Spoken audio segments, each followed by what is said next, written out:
Good afternoon, ladies and gentlemen. Welcome to the annual meeting.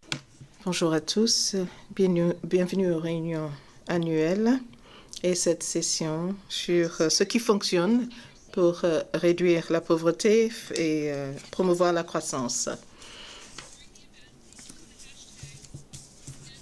Vous pouvez utiliser le hashtag #EndPoverty sur vos téléphones, même si vous allez mettre vos téléphones sur vibreur. L'un des intervenants parlera en français. Vous avez de l'interprétation simultanée vers l'anglais, français, espagnol, arabe pour cette session. Donc, si vous avez besoin d'interprétation, veuillez prendre des écouteurs. Et nous allons commencer avec une petite vidéo qui surligne certains des acquis des pays représentés ici.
Okay, I was thinking the World Bank is going hip.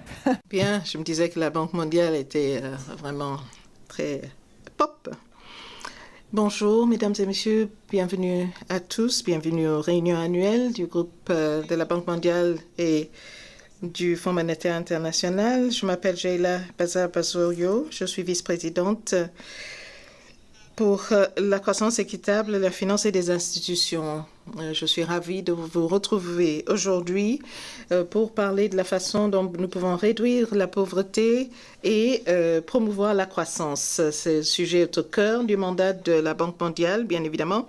Et nous avons un groupe d'intervenants éminents aujourd'hui, dont le président David Malpass. Alors, je vais les présenter. À ma gauche, j'ai Mohamed Al-Issis, ministre de la Planification et Coopération internationale de la Jordanie, ministre d'État pour les affaires économiques. La Jordanie, c'est un pays à revenus moyens qui continue de croître et promouvoir des investissements malgré un environnement externe très complexe.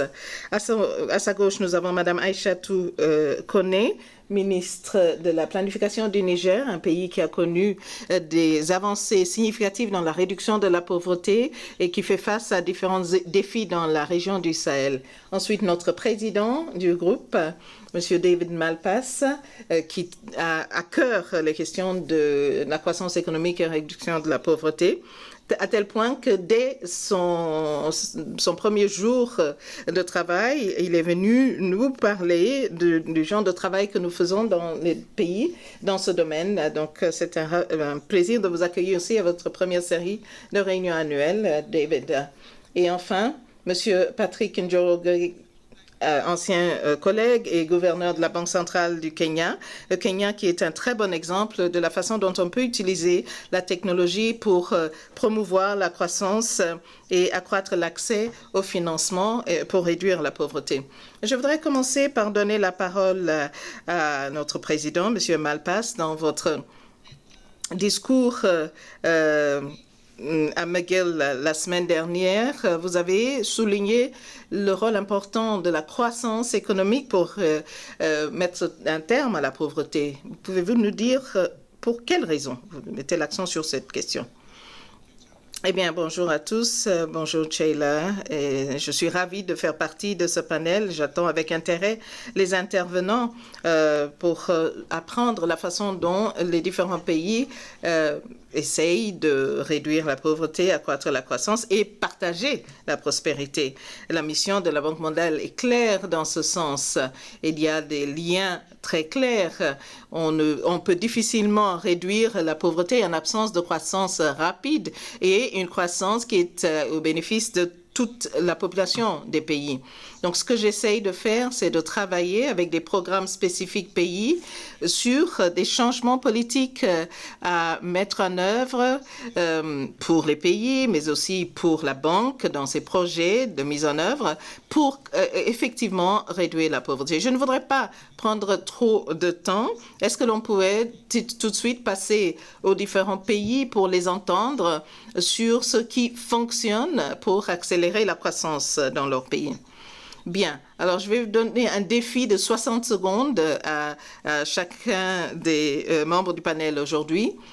À votre avis, qu'est-ce qui vous rend le plus fier par rapport à ce que votre pays a pu accomplir jusqu'ici? Eh bien, la réponse pour nous en Jordanie, nous avons mis en œuvre le dicton qui dit que ce qui ne vous tue pas vous rend plus fort. Nous avons été confrontés à toutes sortes de chocs. Notre approvisionnement en énergie a disparu pratiquement du jour au lendemain. Et aujourd'hui, à peu près 50% de notre production énergétique sera basée sur l'énergie solaire. Nos frontières avec la Syrie ont été fermées avec toutes sortes de problèmes. Nous avons perdu beaucoup de services du jour au lendemain et nous avons commencé maintenant à les importer d'autres sources. En plus de cela, nous avons une augmentation très rapide de la population, 1,3 million de réfugiés syriens qui sont entrés dans notre pays sur une période de 3 ans seulement. Notre population étant nous-mêmes de 1,5 million seulement. Cela a mis énormément de pression sur nos ressources, sur nos frontières. Nous avons essayé d'avoir une consolidation budgétaire pour atteindre une stabilité macroéconomique et budgétaire. Nous avons eu une croissance de 2% de croissance, mais 2% par rapport à une croissance démographique. Et je pense que notre plus grand acquis, c'est que nous avons pu assurer un fonctionnement continu de l'État et maintenant nous devons avancer. Oui, donc la résilience. Madame Canet, vous avez la parole. Merci, Sheila. Comme tout le monde le sait, le Niger est un pays sahélien. Nous sommes au cœur du Sahel. Nous sommes un pays qui est confronté à beaucoup de chocs depuis des années. Et donc, nous avions un défi important lié à la sécurité alimentaire, tout court. Et notre grande réussite depuis 2011, c'est d'avoir une vision, je dis, qui répond à ce défi. Et cette initiative que nous appelons les Nigériens nourrissent les Nigériens, qu'on appelle initiative 3N, cette initiative a permis de 2011 à 2018 de faire progresser, de contribuer à la progression de notre richesse nationale, de notre PIB, de près de 80%. Elle a contribué à ce que sécheresse ne soit plus synonyme de famine dans notre pays. Elle a contribué à augmenter la production agricole. Donc, comme nous avons 60 secondes, je m'en tiens à ces réponses. Donc, nous sommes sur la voie de la réduction de la pauvreté à travers cette initiative. Pourquoi? Parce que 80% de notre population est rurale. Et la pauvreté est rurale chez nous, en plus d'avoir un visage féminin. Donc, il nous semble que cibler la transformation du monde rural à travers l'initiative 3N était la meilleure réponse pour réduire la pauvreté et engendrer la croissance.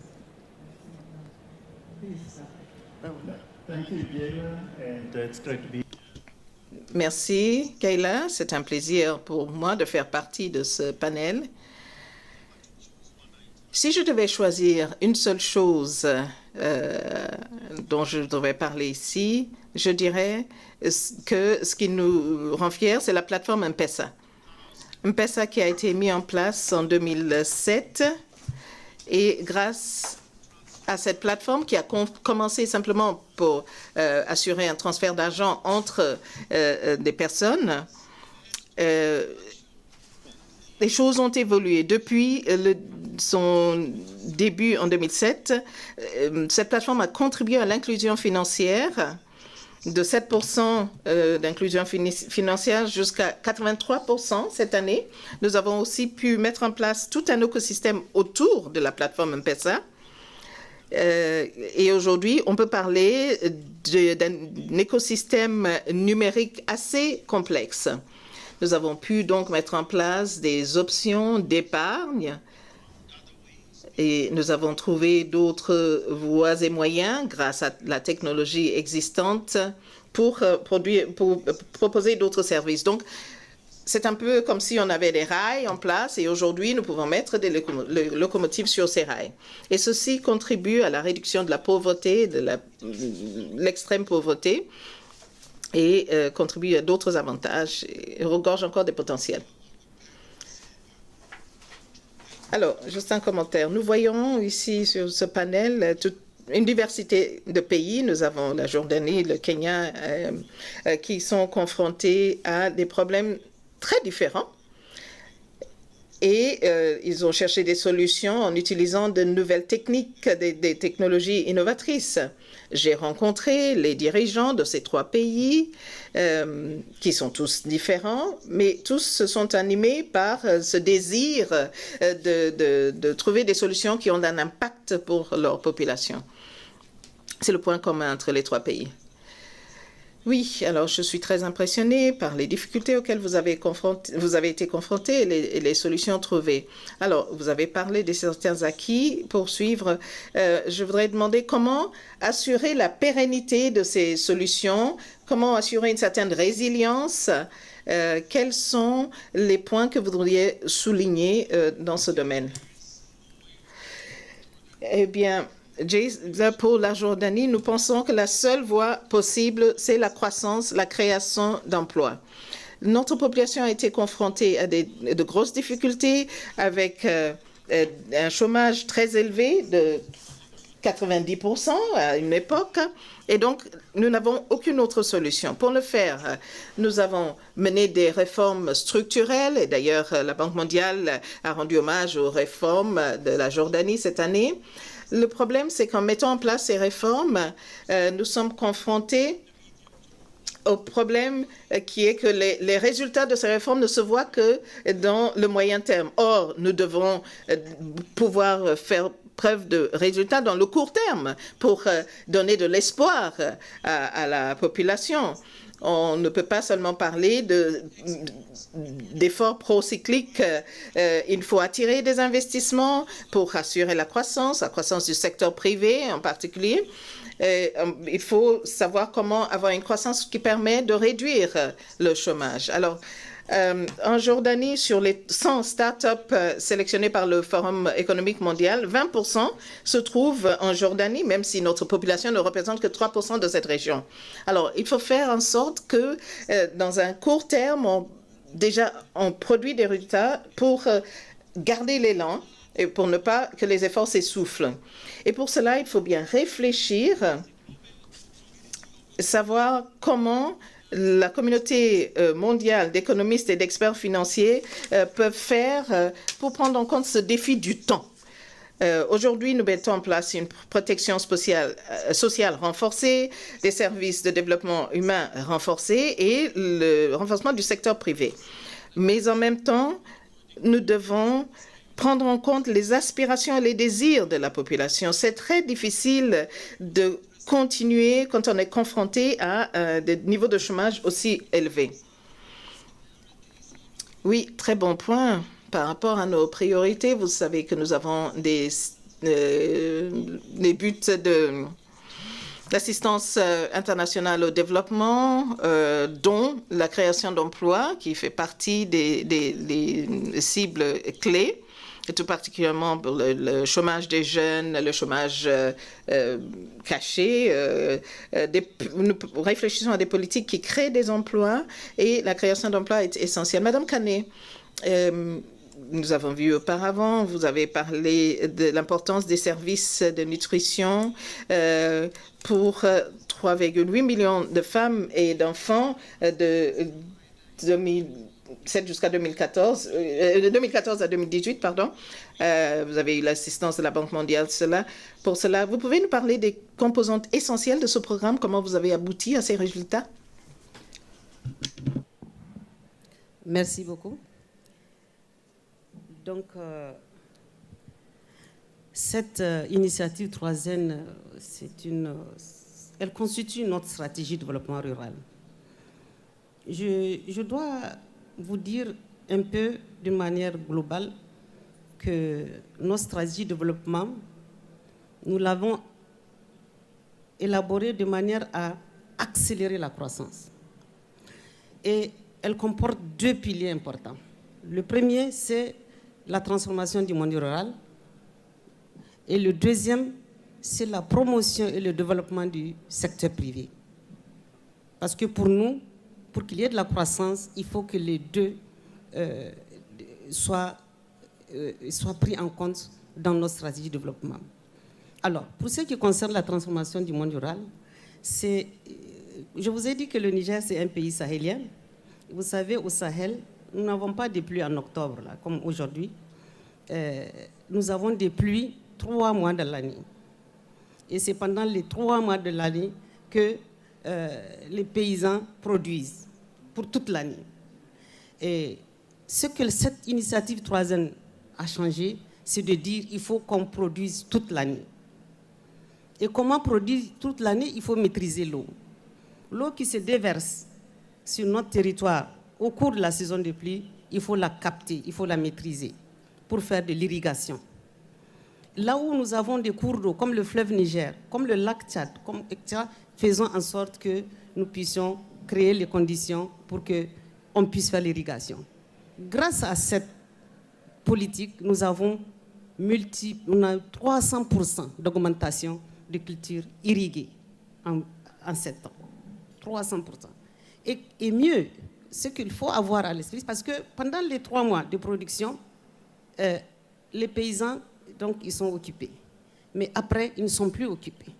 Alors que font les jeunes? Les jeunes, ils quittent le Niger. Ils vont faire ce qu'on appelle de l'immigration économique. Ils vont sur la côte trouver du travail, etc. Mais grâce à cette solution que nous avons trouvée de capter la main-d'œuvre paysanne, donc pour qu'elle reste dans son terroir presque en tout cas plus de 6 mois, donc les jeunes restent, les jeunes travaillent, les jeunes ont de quoi s'occuper. Et en plus de ça, cette initiative, elle vise aussi à récupérer les terres, parce que nous sommes quand même un pays à moitié désertique, donc nous récupérons les terres. Notre objectif, c'est de récupérer chaque année 200 000 hectares, parce que nous perdons chaque année 100 000 hectares. Mais bon, pour le moment, nous arrivons à récupérer 100 000 parce que c'est ce dont nous sommes capables, mais c'est déjà ça. Donc il y a plusieurs aspects. L'énergie est dans cette politique. L'autonomisation des femmes est dans cette politique.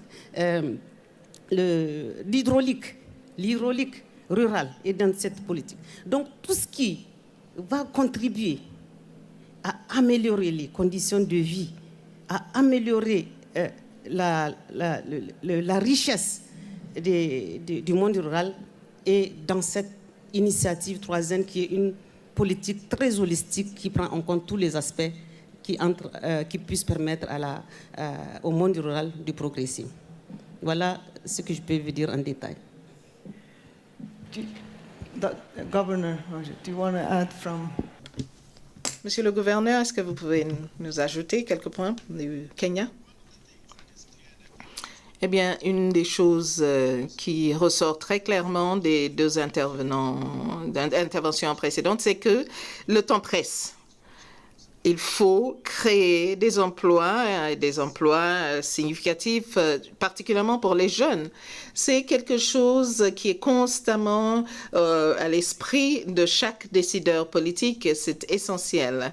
Et ceci s'exprime constamment dans les discours, dans les actions des décideurs politiques. Mais en même temps, tout en étant pressés, nous devons comprendre que ce n'est pas un sprint, c'est une course de marathon où il faut aller à une vitesse un peu modérée pour pouvoir aller jusqu'au bout. Donc, il faut aussi traiter des autres facteurs qui contribuent à la croissance et mettre en place un environnement propice à la croissance. Oui, on peut améliorer le climat des affaires, mais cela va au-delà de ceci. Il faut aussi s'attacher à régler des problèmes de corruption, par exemple, qui existent dans nos systèmes.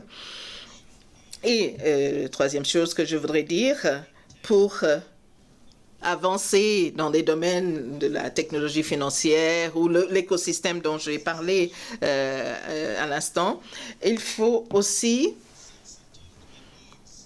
être sensible aux besoins des communautés et de la population.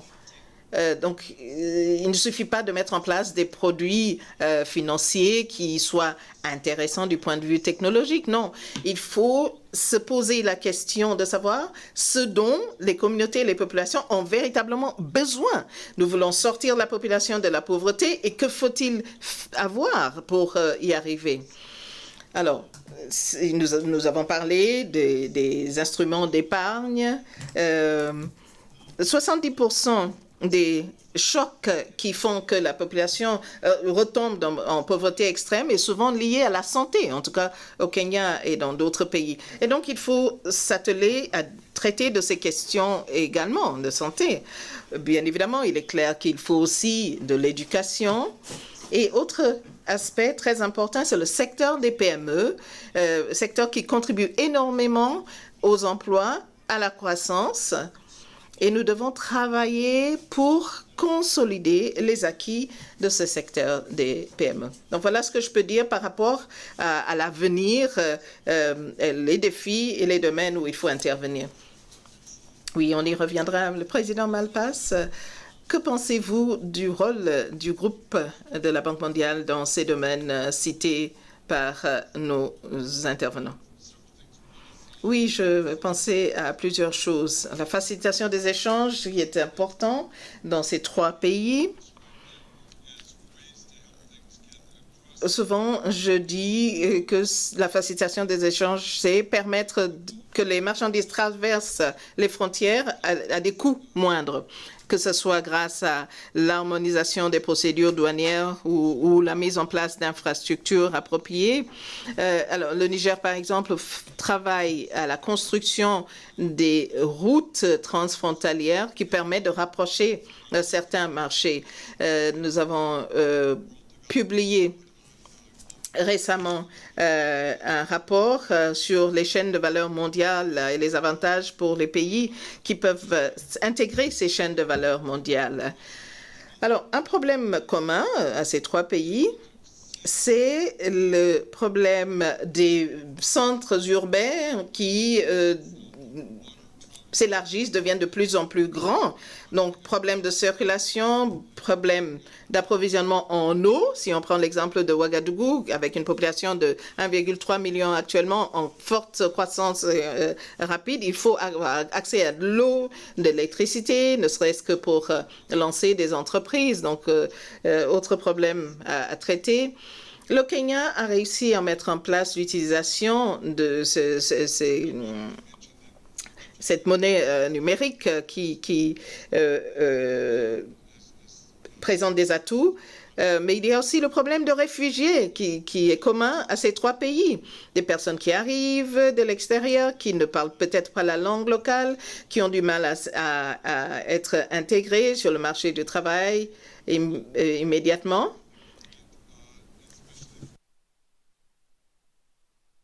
Et enfin, le problème de la dette.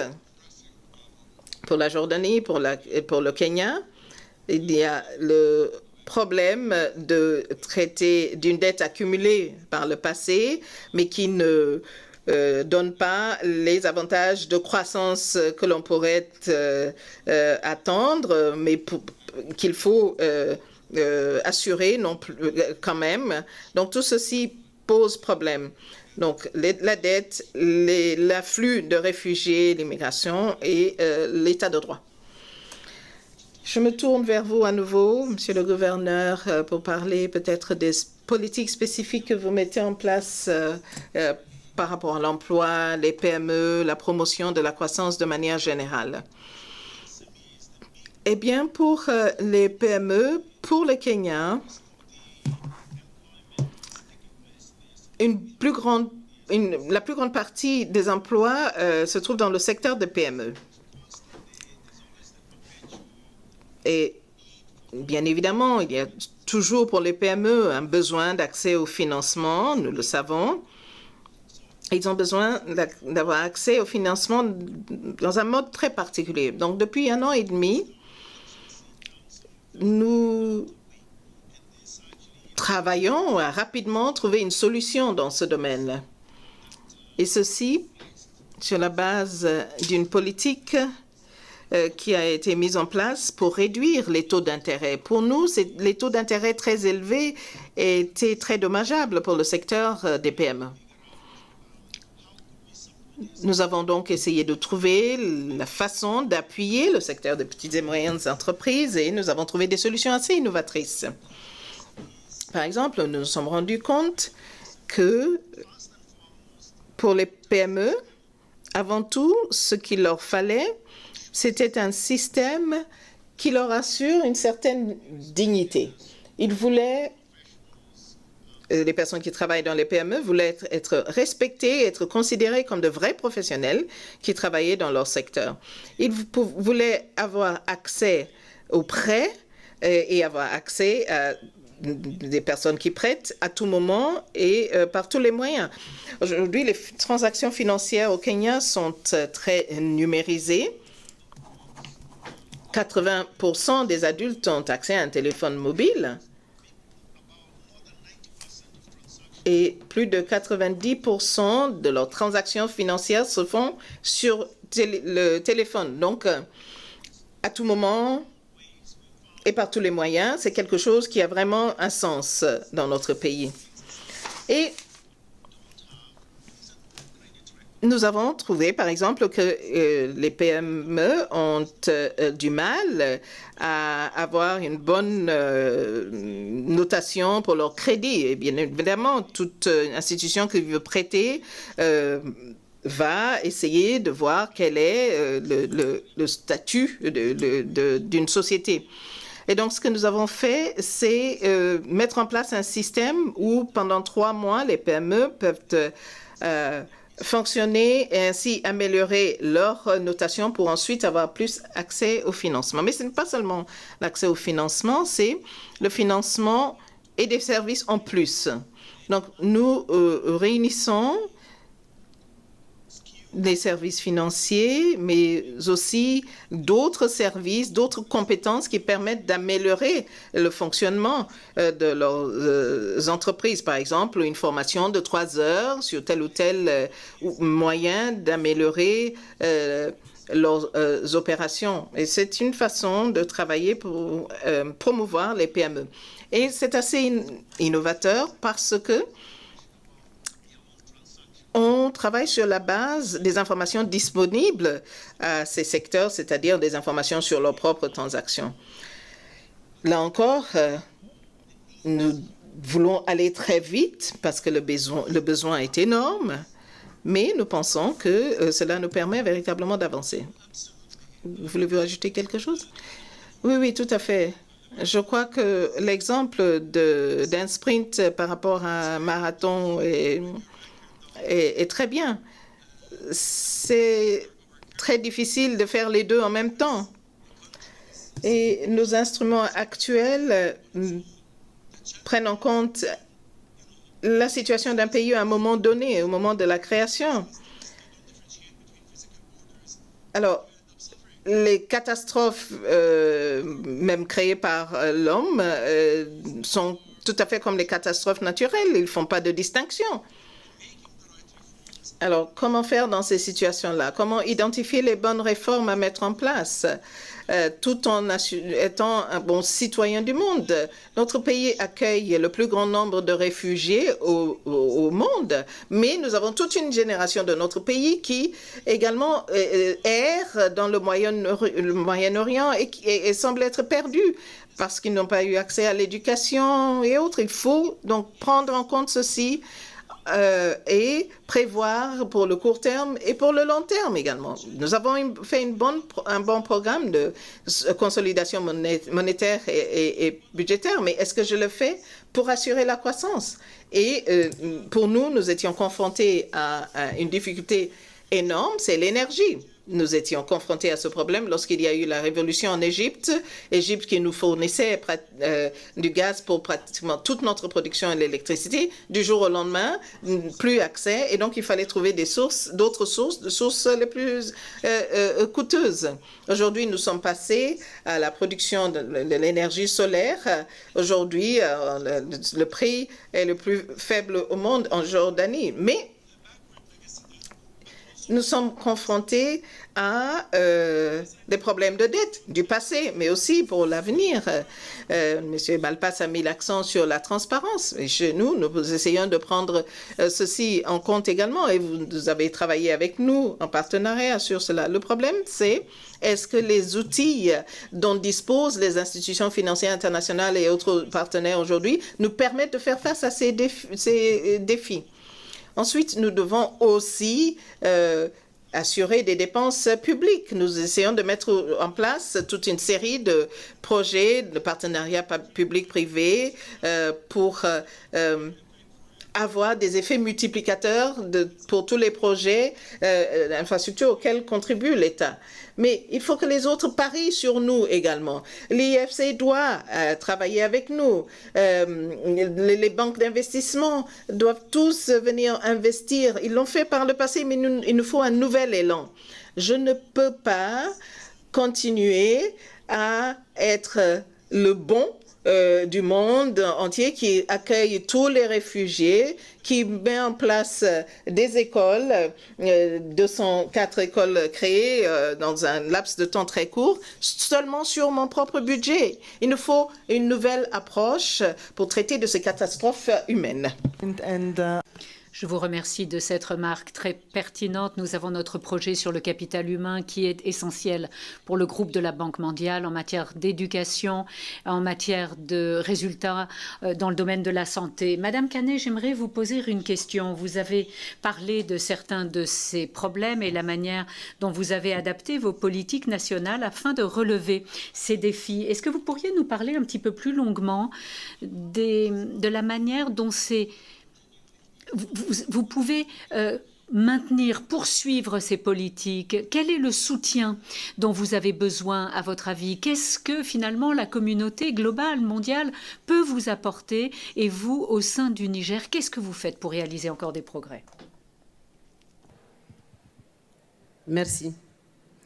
Je voulais rebondir d'ailleurs sur ce que le président Malpass a dit tout à l'heure concernant ce que l'a fait la banque dans nos pays, mais je vais revenir après. Alors, nous, ce que nous faisons, cette politique, initiative 3N et toutes les autres politiques, parce qu'il n'y a pas que cette politique, nous faisons de manière, nous conduisons de manière concomitante plusieurs politiques à la fois, parce que nous avons une stratégie de développement et de croissance inclusive à long terme, et qui prend en compte tous nos défis. Notre défi est climatique, notre défi est démographique, notre défi est aussi et malheureusement sécuritaire. Et ce n'est pas prêt de finir, je vais dire, dans 2 ou 3 ans. Donc, ces 3 défis, plus le défi du capital humain que vous avez mentionné tout à l'heure, sont des défis que nous avons intégrés dans notre stratégie développement durable et croissance inclusive pour amener des réponses pertinentes. Et ces réponses, nous les avons transcrites dans notre plan de développement économique et social de moyen terme 2017-2021. Alors, pour pérenniser tous ces acquis, il faut un socle il faut un socle de réformes qui viennent capitaliser, qui viennent faire en sorte que ces acquis soient irréversibles.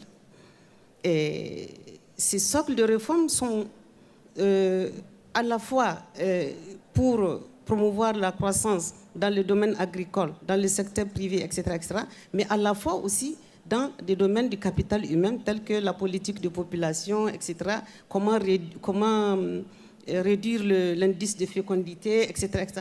Tout ceci ensemble va permettre de pérenniser les acquis. Mais nous ne sommes pas encore au bout de nos peines.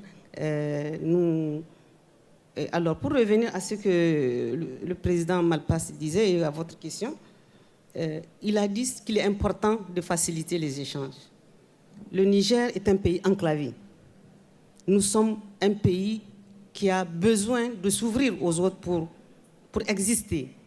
Et effectivement, avec la Banque mondiale, nous avons un programme de route, que ce soit les pistes, que ce soit les routes, qui nous permettent d'accéder au marché du Nigeria, notre voisin, un marché de 200 millions d'habitants. Mais d'être connecté à nos voisins du Burkina, d'être connecté à nos voisins du Mali, etc., etc., et d'être en fait au cœur d'une organisation économique que nous appelons ECOWAS, qui fait de l'intégration justement économique sa première priorité. Il a parlé de programmes d'eau pour les villes. C'est très important. Nous sommes actuellement, en ce moment, en train de conduire des programmes d'appui à l'eau et à l'assainissement avec la Banque mondiale. Et je dois vous dire quelque chose d'important. Il ne s'agit pas d'avoir de l'eau pour avoir de l'eau dans les villes, mais il s'agit aussi de faire en sorte que les plus pauvres aient accès à l'eau et qu'ils aient accès à l'eau à moindre coût. Et donc, ce programme que nous avons est assorti de ce que nous appelons les branchements sociaux. Les branchements sociaux permettent aux plus pauvres d'avoir de l'eau potable chez eux. Pas aller à la pompe du voisin pour récupérer un seau d'eau. Les branchements sociaux permettent à chaque ménage d'avoir un branchement d'eau chez eux, de l'eau potable dans la cour de la maison. Donc, ça, c'est un acquis important. Je reviens encore sur un autre aspect des interventions de la Banque mondiale qui sont très importantes. Parce que le problème, c'est que il a beaucoup parlé de réfugiés et autres. Nous vivons ce problème. Nous vivons non seulement le problème des réfugiés qui viennent chez nous, mais nous vivons aussi le problème de nos propres concitoyens qui se déplacent du fait des conflits. Donc, compte tenu de tout ça, nous avons, je pense que c'est très important de le dire, pour moi, qui suis dans les milieux de développement depuis des années, je considère qu'il y a eu une grande avancée. Le fait que la Banque mondiale prenne en compte la donne sécuritaire, donc la question, disons, d'une manière générale, de la fragilité, pour l'intégrer dans ses stratégies d'intervention dans nos pays. Aujourd'hui, au Niger, avec la Banque mondiale, nous sommes en train de mettre en œuvre un programme qui s'adresse aux réfugiés et qui s'adresse à ce que nous appelons les communautés hautes. Quand on dit les communautés hautes, c'est les personnes déplacées qui sont devenues complètement ébranlées par le conflit chez nous, c'est les terroristes, hein, donc qui ont, je dirais, entamé leur tranquillité. Des personnes qui étaient tranquilles le long d'une rivière, en train de faire leur production irriguée le long de la Komadougou-Yobé, ont été contraintes de quitter cette zone, d'abandonner village, d'abandonner leurs champs pour venir vivre comme des réfugiés dans leur propre pays. Et donc, le programme que nous mettons en place avec la Banque mondiale, qu'on appelle PARCA, c'est un programme d'appui aux communautés hautes et aux réfugiés. Et ce qui est extraordinaire cette fois-ci, nous le mettons en place, nous le mettons en œuvre avec la collaboration du HCR, le Haut Commissariat aux réfugiés.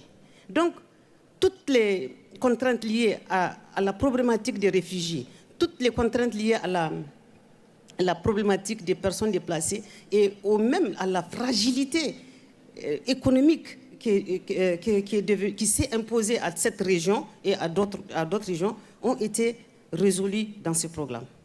Mais il y a aussi la pérennisation, madame. Donc nous aussi, de notre côté, en plus de ce que nous faisons comme effort, il y a, comment on appelle ça, des réformes qu'il faut conduire. Tout ça, c'est nouveau pour nous. Nous, on n'a jamais connu ce qu'est les personnes déplacées. On connaît le nomadisme, bon, on faisait ça parce qu'on aime ça. mais les personnes déplacées qui sont contraintes de quitter chez elles, il faut traiter leur cas. On a fait une loi pour ça. On a fait une loi au Niger pour que les personnes déplacées soient traitées, soient accompagnées, soient respectées comme si elles étaient des réfugiés dans leur propre pays. Donc, c'est tout ça qui est pris en compte dans ce programme PARCA. Et hier, nous avons signé un autre engagement de la Banque mondiale au niveau régional, ce qu'on appelle PROLAC. Donc, les pays du bassin du lac Tchad vont avoir encore un autre programme qui vient renforcer celui-là, en tout cas pour ce qui concerne les Niger. Donc, si vous regardez, aujourd'hui, dans cette région de Difa, c'est quoi qui va se passer? Il va se passer que l'espoir va revenir d'abord sur le plan de la vie quotidienne. Mais l'espoir va revenir sur le plan économique parce qu'il y aura des infrastructures socio-économiques qui vont être faites, parce qu'on va créer les conditions pour le retour à la paix, pour que les populations reprennent de manière paisible leur activité. Et particulièrement, un accent particulier est mis sur les jeunes et les femmes dans ce programme-là. Merci. Thank you. David, do you want to react? I know you feel... David, vous voulez probablement réagir. Je sais que c'est quelque chose qui importe beaucoup pour vous. Je vous remercie, Jella. J'ai noté plusieurs mots qui ont été utilisés. L'urgence, le caractère d'urgence. C'est vrai que ces problèmes ne disparaissent pas. Dans certains cas même, ils empirent. On a parlé aussi de cette dette qui s'est accumulée, dont on a hérité. Si vous regardez le monde en développement, eh bien, on constate qu'il y a des pays ou des situations où probablement une erreur a été commise dans le passé, où l'on a eu une situation difficile comme celle qui a été décrite en Jordanie, mais où on a laissé dans ce pays un bloc de dette important qui constitue un frein au développement. Et donc, il faut trouver des solutions dans plusieurs pays pour surmonter ce problème d'une dette dont le pays a hérité. Alors, pour aller de l'avant, la transparence est importante. Lorsque les pays, en fait, acquièrent de nouvelles dettes, il faut qu'il y ait transparence sur ce point. Mais cette transparence, lorsqu'on l'applique à la dette dont le pays a hérité, va, je crois, simplement mettre en lumière l'ampleur du problème. Mais la Jordanie et le Niger connaissent ces problèmes. Alors, je voulais mentionner une autre chose, la connectivité. Cette question des routes ou des pistes, l'électricité, Internet, les téléphones portables, une manière ou une autre finalement d'être connecté au marché, à l'économie, aux structures sociales, cela est essentiel. J'aimerais opérer une distinction entre les politiques réglementaires de la Banque centrale du Kenya, qui a trouvé le moyen de mettre en place des services bancaires mobiles, et ce qui permet de faire chuter le coût des transactions, et puis une situation bien différente en Afrique occidentale, où les banques centrales évoluent plus lentement et où le coût des transactions reste très élevé. Et donc, on a là une connectivité qui est très présente au Kenya, même dans les zones rurales, mais qu'on ne retrouve pas dans d'autres pays. J'aimerais également mentionner dans ce contexte l'importance des remises de fonds. En effet, avec cette connectivité, évidemment, le flux des remises de fonds est un mécanisme de soutien qui s'intensifie, mais par contre, qui n'est pas possible lorsqu'il n'y a pas cette connectivité. J'aimerais également parler de solutions régionales. On a parlé du Sahel, on a parlé du fait que la Banque mondiale travaille d'arrache-pied sur cette question, créer un environnement pour que les jeunes, notamment, restent dans leur pays, aient envie de rester dans leur pays et ne se déplacent pas pour devenir des migrants économiques. ce qui peut déstabiliser d'autres pays.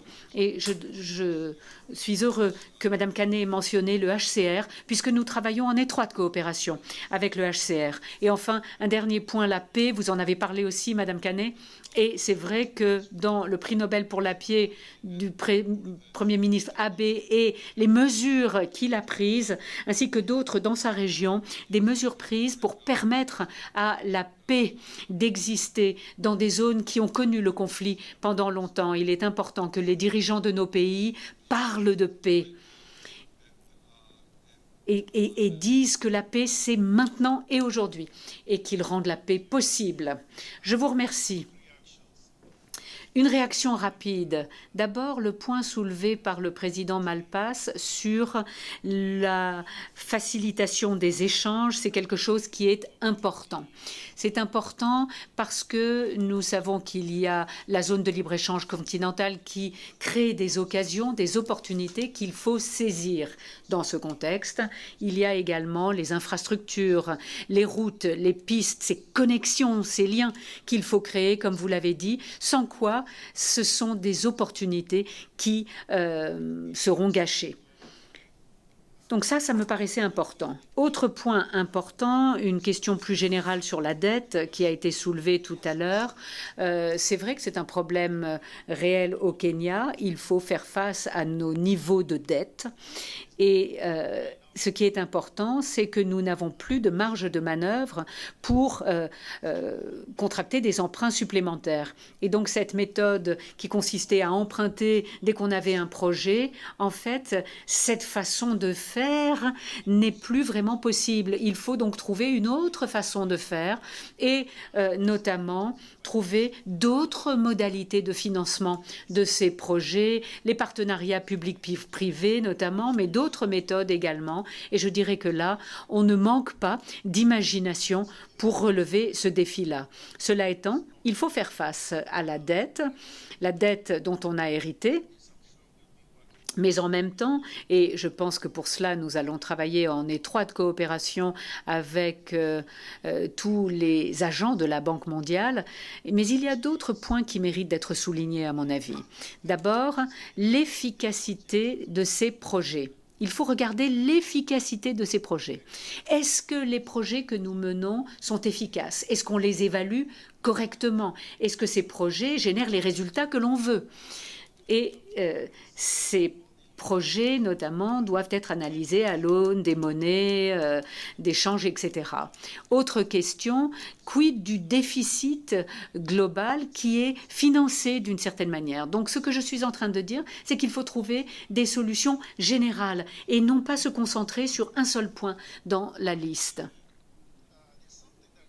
Enfin, il y a une autre chose qui a été dite et qui a suscité mon intérêt. Monsieur le Président Malpass, vous avez parlé des remises de fonds. Alors, les remises de fonds, c'est un point important. Avec une baisse du coût des remises de fonds, on l'a constaté au Kenya. En fait, cela permet d'augmenter ces remises de fonds. Et on voit que les personnes de la diaspora envoient, par exemple, $20. Et avant d'attendre que ce soit d'avoir accumulé $500 parce que le coût de la transaction est tellement élevé. Donc, le coût de ces transferts d'argent vers l'Afrique reste très élevé. Si vous regardez, en fait, la raison de ce coût, eh bien, on le retrouve surtout dans les économies avancées, notamment aux États-Unis et au Royaume-Uni, c'est-à-dire le point de départ de ces transferts d'argent. C'est là, en fait, où le coût est important. Et donc, on l'a constaté au Kenya, lorsque le coût baisse, lorsque le coût de la transaction baisse, alors la diaspora envoie plus facilement des petits montants qui vont véritablement aider les membres de leur famille dans leur pays d'origine plutôt que d'attendre de tout envoyer en une fois à la fin de l'année. Autre chose avec ces transferts d'argent, ces remises de fonds, c'est que vous ramenez les personnes chez elles. C'est ce qui s'est passé en Inde, par exemple, où l'on voit que, en fait, c'est la diaspora qui est revenue dans son pays d'origine, qui s'est impliquée dans des projets. Et ça encore, ça a été des facteurs de succès. Merci de ces remarques très importantes. Alors sur les transferts d'argent, nous avons tout un groupe au sein de la Banque mondiale qui regarde en fait le coût de ces transferts d'argent, les couloirs de transfert. Certains pays ont réalisé des progrès, d'autres ont encore des difficultés. Et en fait, le problème, c'est le coût lié au respect de la conformité. Et il y a notamment des groupes au sein de la banque qui essayent de voir si, notamment, la technologie, les règles en matière de connaissance du client permettraient de réduire le coût de ces transferts d'argent. Parce que cela est essentiel pour les plus pauvres, et notamment pour les femmes. Les femmes qui, si elles ont accès à des remises de fonds à coût faible, peuvent l'utiliser notamment pour l'éducation de leurs enfants, pour leur propre activité commerciale. Donc c'est une politique importante, clé, sur laquelle nous travaillons, mais les défis sont encore là parce que les coûts de ces transactions restent élevés. Nous espérons pouvoir réaliser des progrès. Vous vouliez dire quelque chose, Monsieur Al-Issis. Vous avez parlé du manque de marge de manœuvre. C'est vrai que on n'a plus beaucoup de marge de manœuvre, et je dois dire que je salue l'initiative du G20, notamment qui réfléchit à la manière de soutenir les pays de façon plus concertée, notamment grâce à ces socles, ces plateformes de réforme. C'est un exercice très important. On ne peut pas fonctionner de façon isolée en cochant différentes cases pour différents partenaires. Il faut véritablement faire un travail collectif. Évidemment, on est maître de nos réformes, mais on ne peut pas engager ces réformes si on n'a pas un soutien international. Et puis attention à la fatigue. Lorsque l'on ne voit plus les articles dans les journaux, eh bien, on a tendance à oublier ces phénomènes de crise, ces moments de crise, et à les oublier. Or, ces problèmes existent toujours, et la Banque mondiale doit parfois rappeler au monde la nécessité de rester engagé dans ces différents pays. Autre question dont je souhaite parler, c'est l'espoir. Monsieur le Président Malpass, vous avez parlé de paix, vous avez raison. L'élément le plus important, c'est la jeunesse dans ce contexte, parce que les jeunes, ce sont les futurs pacifistes, et donc il faut leur donner un sentiment d'espoir. Et l'espoir par rapport au chômage, c'est un réel défi. C'est la raison pour laquelle, aujourd'hui, il est important de ménager un juste équilibre entre la stabilité budgétaire et la croissance. Permettons à la croissance d'exister, permettons la création d'emplois, permettons l'espoir dans les régions du monde qui connaissent le conflit. Ce serait un résultat positif qui permet justement de relever les défis structurels ou cette procyclicité dont j'ai parlé tout à l'heure. Autre point important, un trésor caché, c'est la révolution numérique qui permet d'égaliser l'accès au marché. En Jordanie, Expedia a un bureau qui fait du codage uniquement. Et en fait, vous avez l'égalité homme-femme le plus élevé dans la masse salariale d'Expedia en Jordanie. Donc il y a des vrais trésors dans nos pays, mais il faut parier sur ces trésors. Il faut trouver les moyens d'autonomiser ces femmes et d'augmenter ainsi le niveau de vie des familles. Donc profitons de ces révolutions, mais évitons d'être passifs et attentistes. Il faut investir dans la croissance, il faut investir dans nos institutions. Ça ne peut pas se faire tout seul à un moment d'assainissement budgétaire. Alors là, je dois dire que nous sommes plus que convaincus. Monsieur le Président Malpass, vous vous êtes rendu dans de nombreux pays depuis les 6 mois que vous êtes notre président. Vous avez notamment entendu ce qu'ont dit les différents membres du panel. Ils ont présenté les défis, les réussites, les enjeux. Est-ce que vous pourriez nous dire ce que vous avez vu dans les différents pays que vous avez visités et quel impact cela aura sur notre travail à l'avenir? Je vais m'efforcer de le faire, mais avant de le faire, j'aimerais réagir à ce qui a été dit. Alors, pour ce qui est des pays où je me suis rendue, je dirais que chaque pays est tellement différent. J'ai essayé de tirer des enseignements, notamment en matière de réfugiés et de dettes, je dirais que les solutions, elles sont propres à chaque pays. Il faut respecter les solutions dans chaque pays. Je dirais qu'au niveau de la Banque mondiale, de l'IFC, de m'égale importance, c'est d'avoir un engagement au niveau du pays, que le pays s'approprie d'une certaine manière le programme et soit aux commandes des réformes qui sont engagées. Ça, c'est la remarque générale que je souhaitais faire. J'aimerais maintenant revenir, si vous le voulez bien, à la question des transferts d'argent et à la question de l'autonomisation. Alors, une des choses qui me frappe, c'est qu'avec la baisse du coût des transactions, on voit que les plus pauvres, les femmes, les petites entreprises peuvent mettre un pied dans le marché, sur le marché, car l'important dans ces marchés, c'est que le coût est souvent lié, crée un véritable frein à l'accès au marché. Ça peut être le coût d'une transaction, ça peut être l'achat de matières premières et l'obstacle que constituent les transferts d'argent est un obstacle important. J'ai rencontré une personnalité européenne hier qui disait que pour envoyer de l'argent de son pays vers le Brésil, le coût de ces transferts, dans ces systèmes financiers avancés, les coûts de transaction sont énormes. Et donc, si on pouvait travailler, œuvrer pour faire baisser ces coûts et abaisser ainsi les obstacles à l'accès au marché pour les petites entreprises, cela autonomiserait les femmes, car ce sont souvent les femmes qui sont les nouvelles participantes, ce sont souvent les femmes qui ont été exclues dans le passé. Donc je crois qu'il faut véritablement travailler sur le coût des transactions et le faire pays par pays en mettant en place des systèmes technologiques. Je vous remercie. J'aimerais donner le dernier mot à Madame Canet, si vous le voulez bien. Madame Canet, vous avez entendu ce que vient de dire le président Malpass sur la nécessité d'inclure les femmes. Vous êtes une femme ministre. Quelle est votre réaction à ce qui a été dit? Quelle est votre recommandation?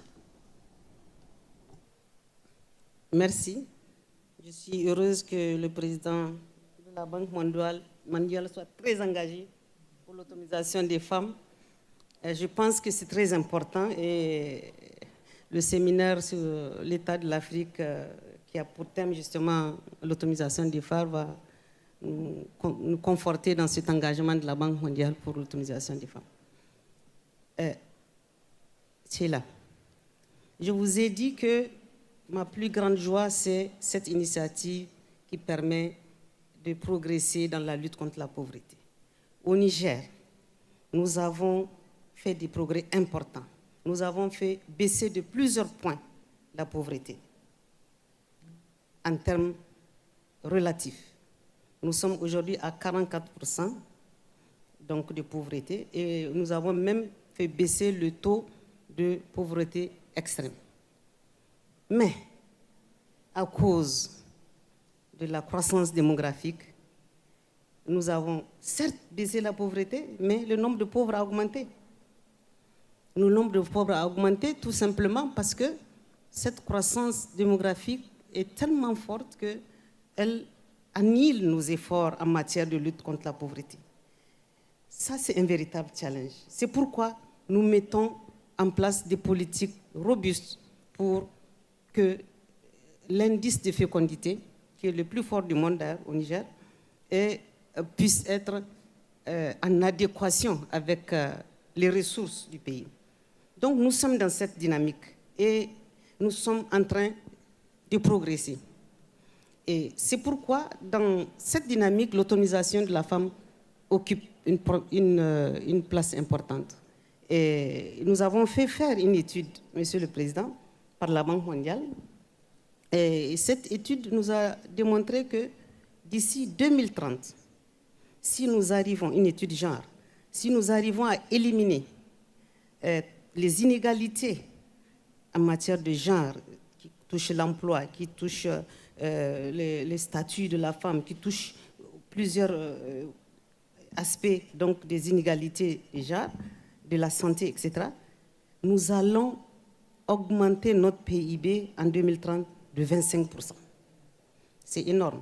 Ceci veut dire que l'autonomisation des femmes n'est pas une simple question de vœux, de slogans ou d'engagement militant. Nous, les féministes, on est non. Je crois fermement, et c'est démontré, que l'autonomisation économique des femmes fait avancer les pays sur le plan économique, a un impact certain sur la croissance démographique, a un impact certain sur tous les aspects liés au capital humain, parce que la femme, quand même, vous l'avez dit, c'est là, elle finance l'éducation de ses enfants. Donc, si elle est autonome économiquement, etc. Donc, je pense que de ce point de vue, la solution, certes, la dette et tous les autres sont des défis, mais la solution pour les progrès économiques dans nos pays, en plus de tout ce que nous avons dit tout à l'heure, l'autonomisation des femmes est incontournable. Merci. Thank you. That was brilliant. And Très bien. Eh bien, c'était une conclusion parfaite. Je remercie ce panel pour cet excellent échange. Je voudrais juste dire une dernière chose, si vous le voulez bien. Il y a 2 jours, en effet, les lauréats du prix Nobel de l'économie étaient présents. L'une d'entre elles était une femme. Et c'est grâce à leur travail pour lutter contre la pauvreté qu'ils ont reçu ce prix. Et Esther Duflo a écrit un article intitulé « Les économistes comme des plombiers ». Et je dirais qu'à la Banque mondiale, nous sommes tous des plombiers pour essayer de comprendre les défis que vous rencontrez et vous soutenir pour les relever. Je vous remercie.